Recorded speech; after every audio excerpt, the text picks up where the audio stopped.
Hello and welcome to another episode of Building Success, a real estate podcast. My name is Nick, and I will once again be your guide as we talk to some of the best and brightest in the worlds of real estate tech, operations, and financials from across the globe. This podcast would not be possible without listeners such as yourselves, so if you like what you hear and you want to hear more of it, please consider liking, subscribing, reviewing, or commenting on this podcast wherever you listen or view said podcast, and we'd love to hear any feedback as it helps us make this show much better, hopefully, for you, the listener. On today's episode, I speak with Shlomo Chopp, who has founded ShopFulfill, and with that, creating the first ShopFulfill shopping center known as Anchor Shops. And we dive into digitally native vertical brands and some of the concepts that his team is revolutionizing in terms of how these brands go to the retail space, ways that they can manage product over space. We've talked a lot about retail in past episodes, and the focus has always been predominantly on how to best utilize the space. Here, it's talking a lot more about how you utilize the products that you have, how you store them, how you can really bring a model to market where you can minimize your actual footprint of space and therefore actually saving money on the real estate portion of the business model. So something kind of completely novel and a different way of looking at how brands and retailers can get into the space and maybe get a start into that market from a physical standpoint. So really innovative discussion, really interesting topic. So I hope you enjoy it. And without further ado, here is Shlomo Chopp. All right, I am here today with Shlomo Chopp. Shlomo, how are you doing? I'm doing well. How are you? I'm very well. I'm very excited to talk to you today. And before we dive into the topic, which revolves a lot around digitally native brands and going to the physical space, I want to start with a little bit about yourself, your background, and what brought you to founding ShopFulfill. Well, thank you, and I appreciate you having me. So I started out in selling commercial flooring, then kitchens to landlords in New York City. Okay.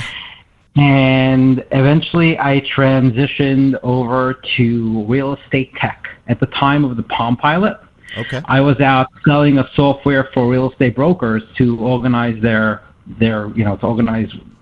contacts, their listings, their bank quotes, etc.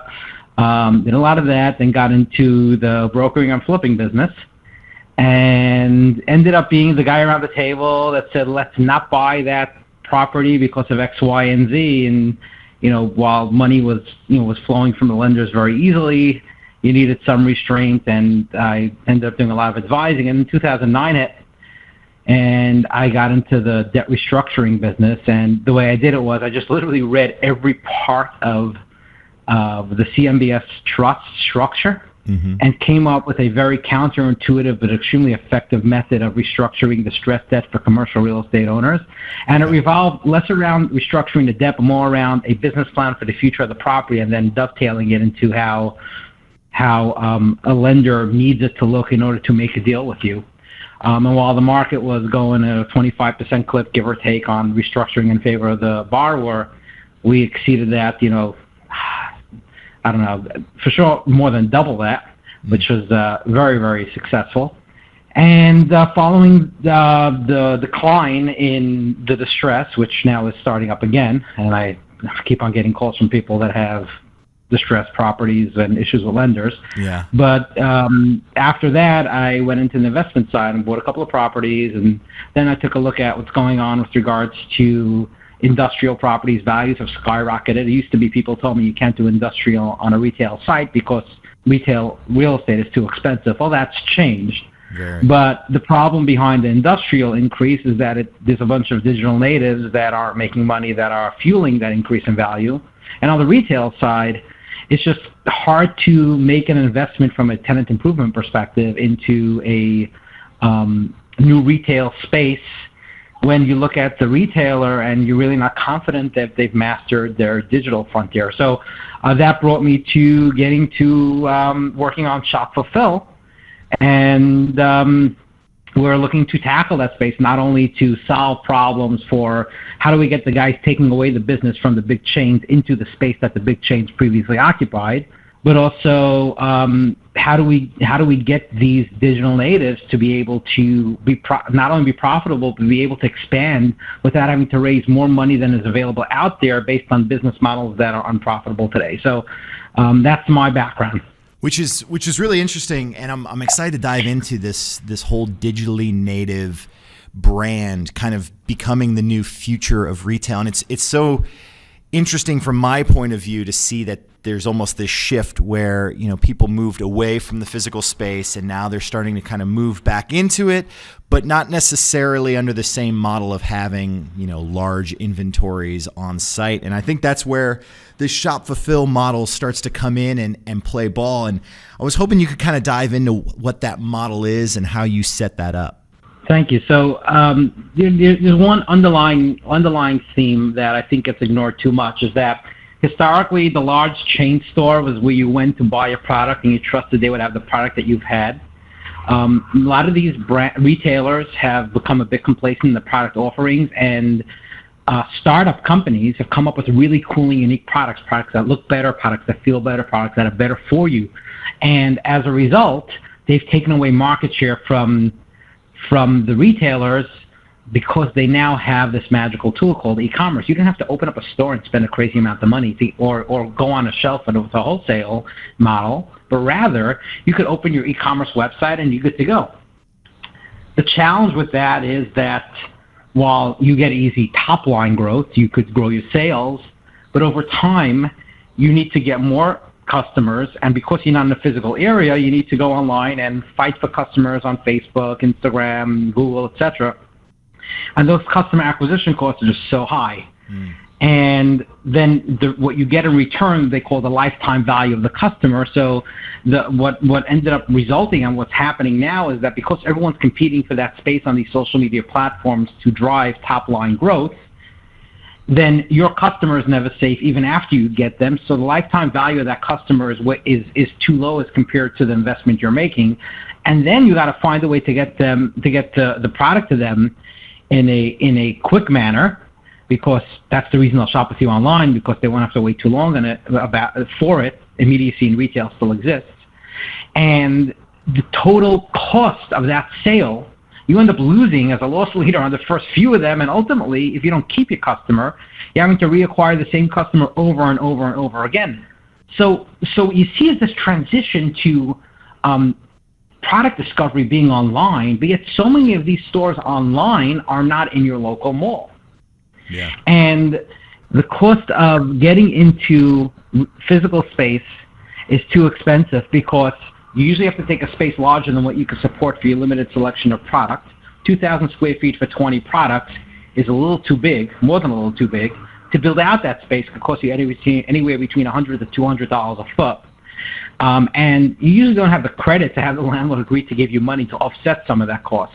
So it's very difficult for them to get into physical space, and physical space has been the specific elixir that a lot of these digital native brands have found to lower the customer acquisition costs. Where, there have been digital native founders that have said when they opened the physical space, the payoff in that space exceeded social media payoff in spades. So how do you, as a digital native brand with a cool product that people want to buy from you, get yourself into a space that was formerly occupied by a retailer that you put out of business, tangentially put out of business, and didn't have a product that was cool. The challenge is also that a lot of the REITs, a lot of the mall owners, they provide you with 4 lines depicting the 4 walls of your space and say, here, go to work. And you need to build out a whole staff to just figure this thing out. And then even if you're able to figure it out, the next challenge is getting the product into the store. So having a store with no stock on the shelf means I've just spent all this money to build up a store. I spent advertising to bring you into the store, and then when you come in, I'll say, thank you so much for coming. Please go home and buy it online. So not only are you somewhat wasting the costs, that you've spent over here, you do get awareness out of it, no question, but you could have had a sale, and instead you don't have a sale. but also asking them to please let me send it to you via shipping, and if they don't like what they got, you're paying usually for return shipping as well, because that's the customer expectation that's been established by Amazon. So getting product into the store to actually capitalize on all that expense is a major challenge from a fulfillment perspective. So historically, you fulfill to stores differently than you fulfilled online, which means you have to have double the amount of stock or an increase in the amount of usual stock you would have. So someone has to come up with a path to be able to allow you to get into a store with no real upfront cost. You don't have to go raise capital to expand your company. And even once you expand your company, the profitability challenge still remains because you have the logistics expense that's still there, which means someone also has to find a way to give you an easy path to lower your logistics costs. So what will that look like? So what we've come up with is a way to provide brands with a turnkey solution. You get into a shop, it's not too big for you, there's no real upfront cost, you pay us on a month-by-month basis, and we also handle your logistics, meaning we drop down fulfillment centers in every major market. And around those around those fulfillment centers, you have 8 to 10 shops. And these shops are curated with multiple different brands. And we're not purveyors of space, we're purveyors of product. We sell great product adjacencies. We sell a cool brand next to an up-and-coming brand as well. And what we then do is put stock on the shelf from the same pool of stock in that fulfillment center, in that market that's used to fulfill the online order. The net result is we cut your logistics cost by up to 40%, and you're speed it up by about up to 60%, in some cases even more. And we allow you to expand across a massive amount of stores without any real upfront cost. So you don't have to give away any part of your company, and you're able to accelerate growth drastically, but also profitably. And what's cool about that is that you have this ability now to have that face-to-face interaction. And while you were talking, I was thinking of the different kinds of products that would be really applicable to this model. And it's interesting because when some of these digitally native vertical brands kind of started coming to market, and some malls are starting to show these businesses, they don't have big inventory in some of their places, so they are working on this shipping model. Which, in many ways, it's funny how the consumer now, they don't want to have to wait for the 3 to 5 days for you to ship it from their corporate inventory center. So it's funny how things start to get real cyclical and come back to the fact that a ultimate consumer wants to be able to maybe see and touch the product, but then they want it as soon as possible too. And now these digital brands have to figure out how to balance those two different models, right? Yes, I agree with you 100%. And back to one of the first points I made, which is, had these new brands not had superior product, and just let's say would have been Macy's decided to open an online shop, you probably would have gotten to the right ratios immediately, right? You'd say, okay, 30% in store, 70% online, there's integration online, offline, etc. And stores like Macy's and like others, provided they work on their product selection and make it interesting and cool, and it's not just in stores, not rack them high and let them fly, but rather you have a carefully curated selection and your inventory is managed properly. The amount of SKUs you have, it's no longer like I must have a crazy amount of SKUs, I could sell so much. The question is, how many SKUs could I have in store to entice people to come and shop at me and be loyal online? That would have worked. Yeah. But the problem is, underlying, there's a product problem in the market. Right? There are digital native brands. The ones that don't have a good value proposition product-wise, they don't do well. It's not like, hey, all these cool up-and-coming brands, they do so well with bad product and therefore putting the incumbent guys out of business. No, they got superior product. These guys are product experts. They're not retail guys. And now they just need the help to be able to replicate their online success and put it into store. And at the same time, what we're able to do to differentiate ourselves between just someone that opens a retail as a service shop is actually provide them with a way to not only increase their sales via in-store and cut their customer acquisition costs in-store, but also by cutting their legacy fulfillment costs. And the most underrated part of what we're doing is the lack of fragmentation. Too often, solutions in any business, right? It's like, okay, we have problem X. Oh, great. I know a piece of software that solves 85% of problem X. Well, how do we make it 100%? Well, we got this other piece of software that solves another 40%. Hold on, I'm at 130, right, 120 right now. How do I trim it down so I don't go in and make this a problem? Let's get another piece of software to lay above that. And underneath all of that is your antiquated system. So the fragmentation of these solutions ends up in a situation where they don't talk to each other properly. They're not streamlined, and it just costs you more money. What we're doing is providing a turnkey solution where, let's take our first market, South Jersey, Philly.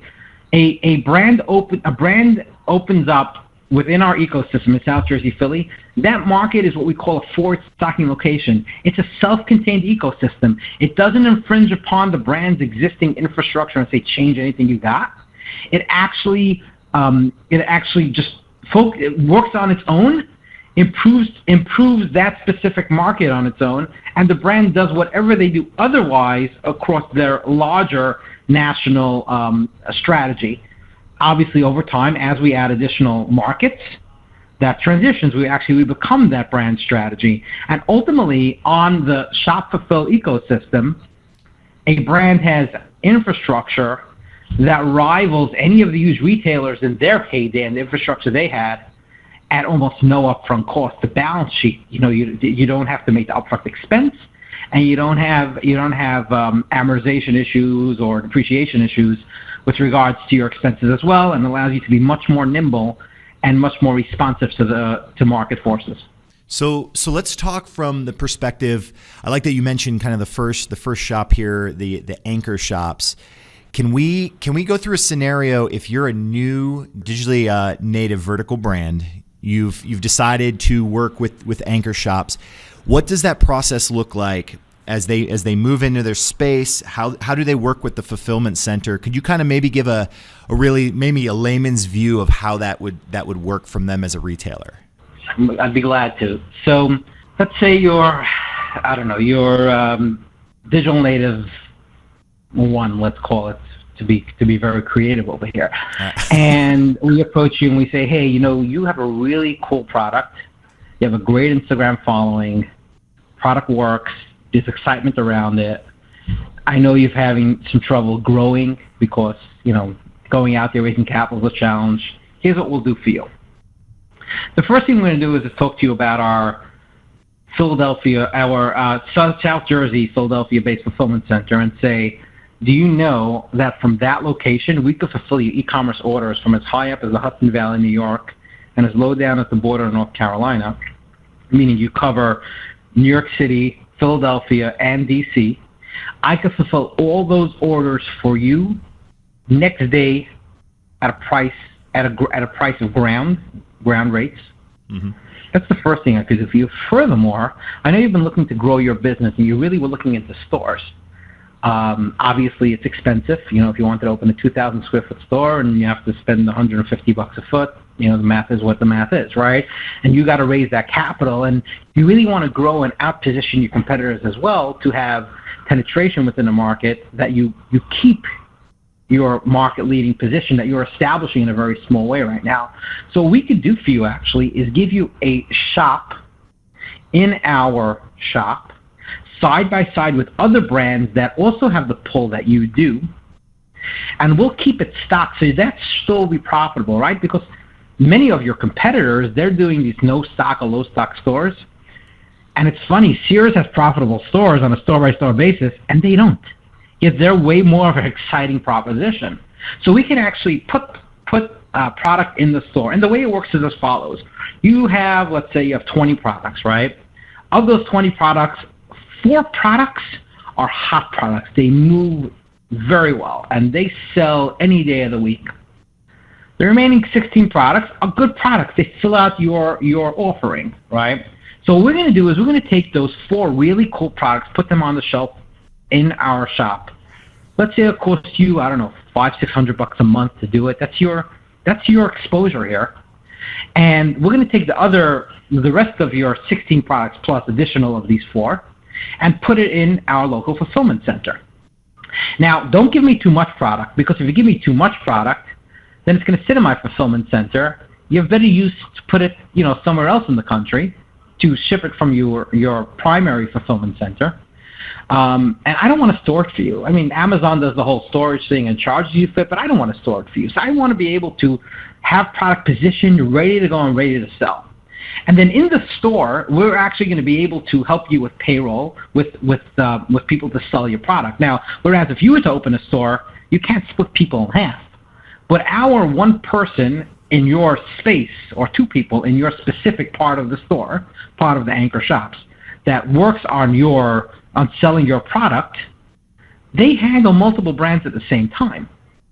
And not only that, they actually can help bring shoppers to your brand because it's one checkout, right? Some of these retail as a service models you may have considered, you got to check out by every single brand.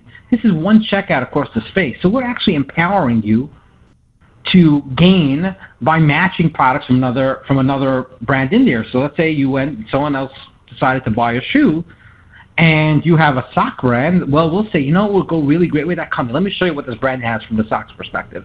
So we're going to grow and push sales your way. So now you have this shop in a shop, and you have this fulfillment center as well. Now, how this interacts is that after that shopper comes and buys socks off the table, then there's one less sock to sell. And after another shopper buys another one, pretty soon you're running out of stock in store. Because the fulfillment center is nearby, we constantly replenish. We run a milk run every night. We got these sprinter vans, and every evening it brings all the stock for all the brands within anchor shops, and it replenishes it. So you're sharing resources, whereas if you had your own store, you wouldn't be sharing resources. So again, another besides for payroll, you're sharing resources on the logistics side as well.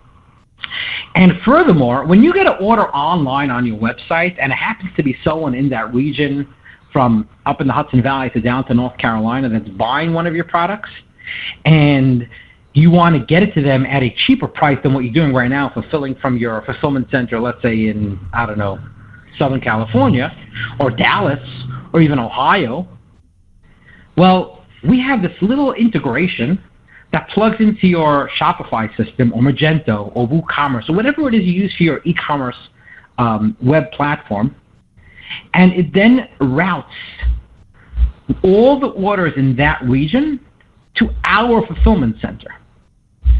So now this region that I mentioned from Hudson Valley down to North Carolina, we got it covered. We got it covered from a retailer perspective in the Philadelphia and South Jersey, Central Jersey region.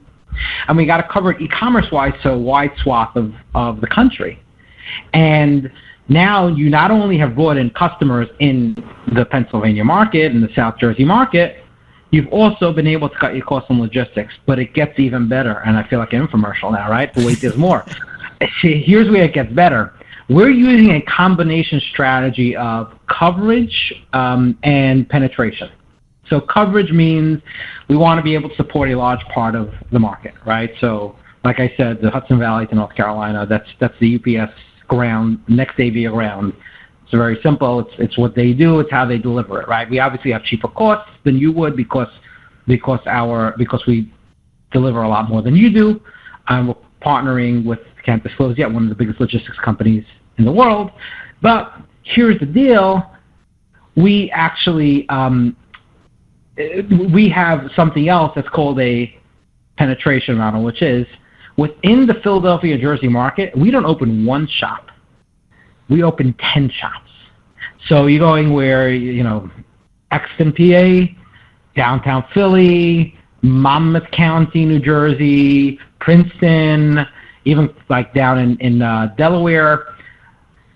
In that area where we open shops, you're taking, let's say, 50 square feet to 250 square feet in each of these shops, right? Yeah. Whereas usually you take 2,000 square feet in each location. You now spread that 2,000 square feet across, 10 shops or maybe even more. You now have a shop. Remember, you're a digital native. You got nothing except product. You don't have a lot of money to invest, so it's month to month. But you now have a presence in every single major drag across that market. Who could compete with that? Cheaper fulfillment, product awareness, you can walk it out, returns and then pick up. The concepts like happy returns are really great because they take a lot of the pain and the you-know-what out of it. Mm-hmm. But you can't buy something after you return it, exchanges. you actually, in our scenario, you can actually buy a product and walk it out. So you have the coverage and you have the penetration, where now you will be the company for socks in that region, bar none. And what I love about this too is there's a sense of community involved with some of these retailers, right? I mean, you're one example with just the socks and then the shoe company, but there's no reason why some of these organizations couldn't layer their products with another organizations where there's really good fits and actually spread that across to, the entire group of shops to really create a place and an experience for the ultimate consumer too. And it was funny because you started that example with saying that they had a big presence on social. And I feel like a big piece of this from a consumer standpoint is that there's so many different trendy brands or up and coming brands that they may know of, but then they can also discover all in one place. And it almost becomes as much of a social exercise for them as it becomes a shopping one. Yes, you're 100% correct. And I've spent too much time on Instagram, but hashtag collab, right? That's like the whole thing. You call a collaboration between one brand and one designer, right? And that's something that really is key. And the product adjacencies are key as well.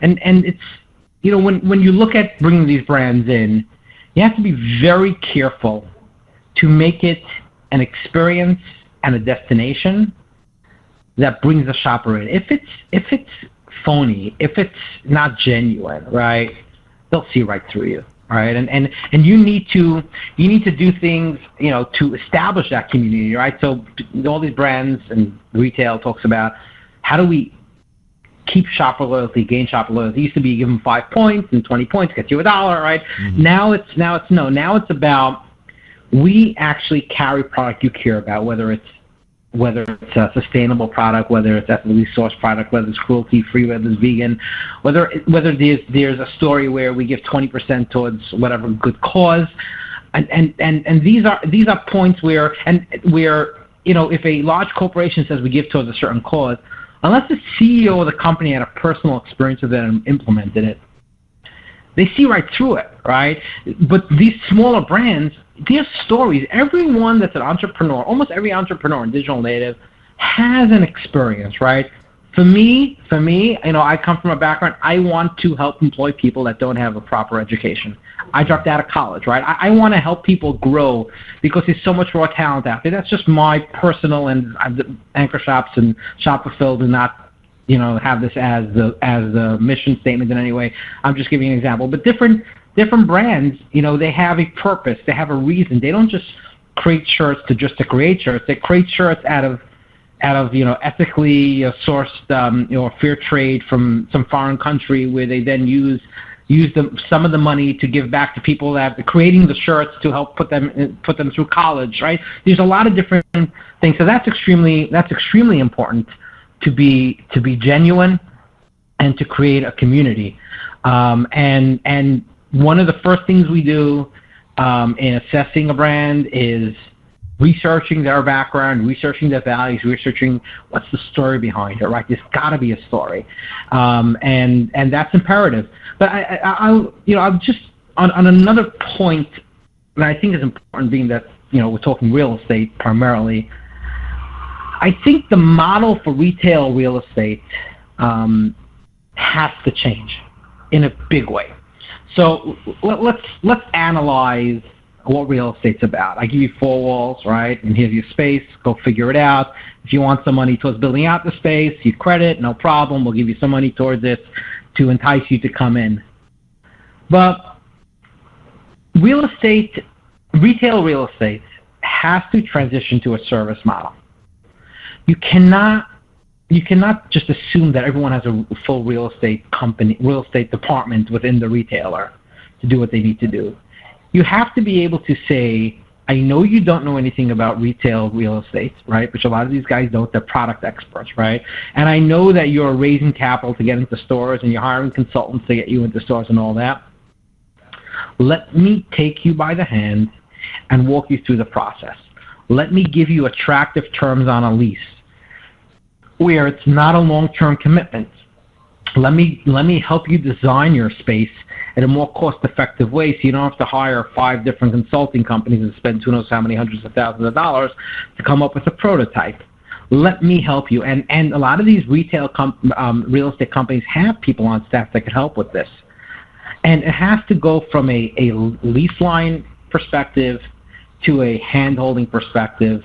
And only that way could you see the growth cycle that we're trying to card, which is come into our shop with 2 SKUs on the table. 2 SKUs is basically just the products, right? Mm-hmm. So 2 products on the table, grow to 10 products on the display, grow to a shop and shop, and then eventually we're glad to put you into your own standalone store on our infrastructure if you want to be there, and you'll never have to invest. We want you to grow because you can't fill 130,000 square foot vacant JCPenney's with a bunch of food and beverage concepts. You can't fill them with a bunch of digital natives and have it make sense. So that's extremely important. On the flip side, you also have to be cognizant that there's a lot of digital natives out there that know they're in demand, and some mall owners are literally just giving them whatever they want and not holding them to a commitment. So that's why for us, we have an attribution model. We have where we track the products in store that are sold and to who, and the products that are sold online we have as well. By connecting those two, we then empower the brands to have better visibility to what their shoppers are actually doing, and then we enable them to grow. And therefore, it's our belief, once these brands come in with us and their service we're providing them, if they attempted to replicate it on their own, it will be way more expensive even than it costs us. Because we could spread the expense across so many different brands, they would have to do it on their own and sort of try to reinvent the wheel.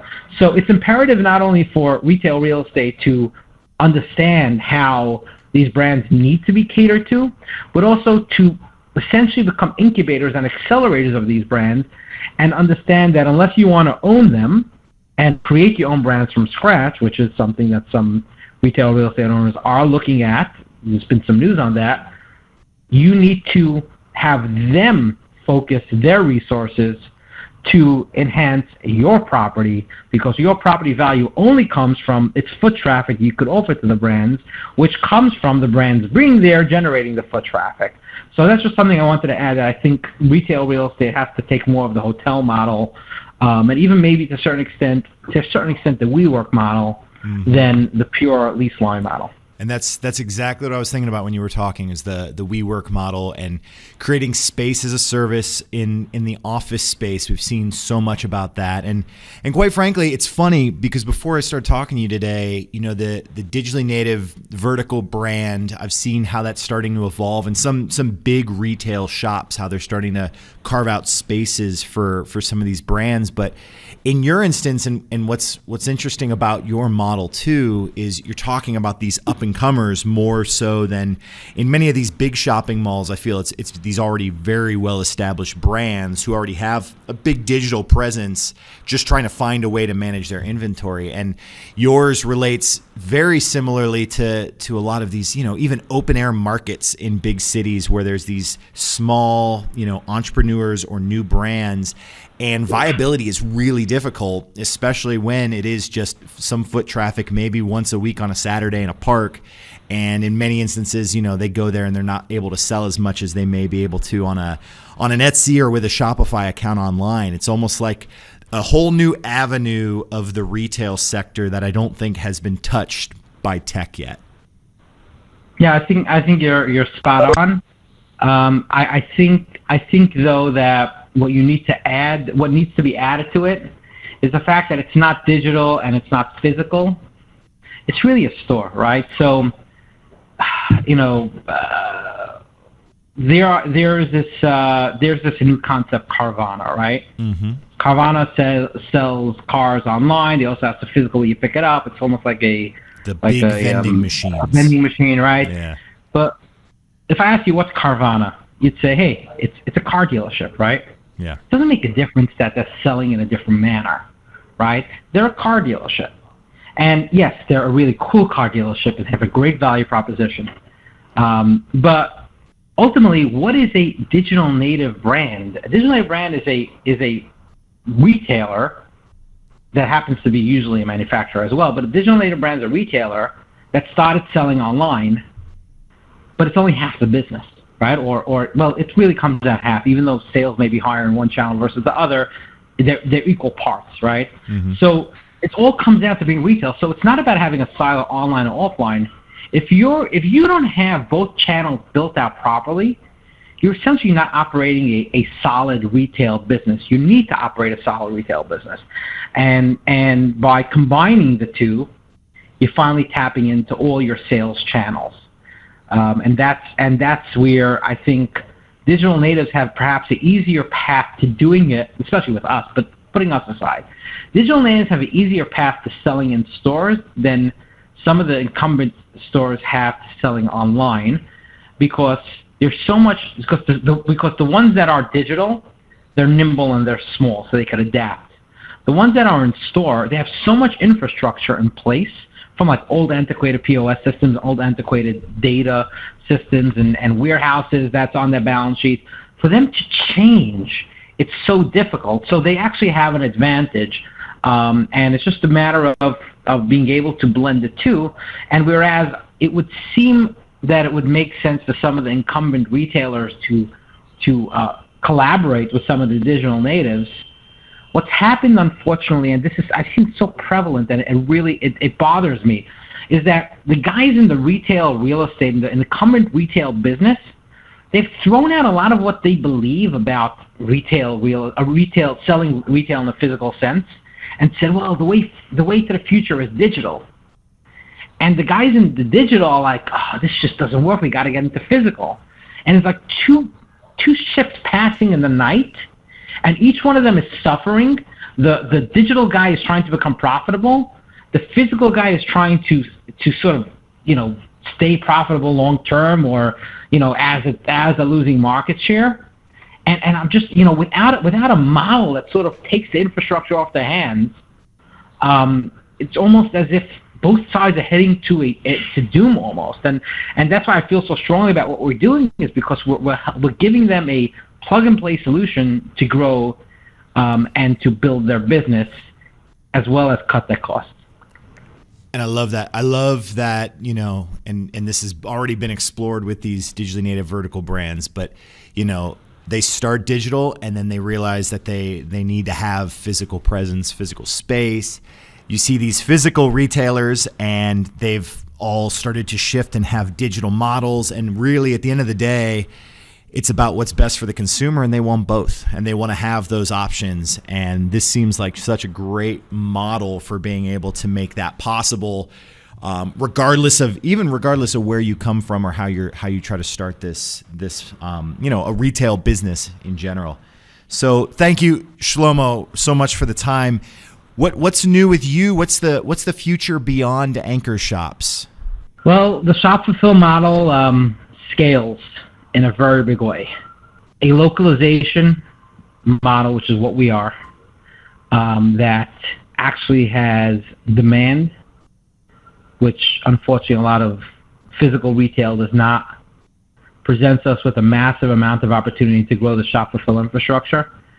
We're building technology, we're building concepts upon what we're doing, but that's, as they say, well, not the best is yet to come, because every part is just as good. But we will be growing in many different channels, touching a lot of different components of the retail supply chain, which includes the retail experience. And I'd say just keep watching us, and we'll be continually innovating. We actually have a strategy for what we're doing 5 years from now. And the reason we have the strategy is because that's where I started, and I actually brought it down a bit to laser focus on the digital natives as a start. But there's a lot of growth here, and there's a lot of different concepts that we're employing. And all I'd say is just keep watching us.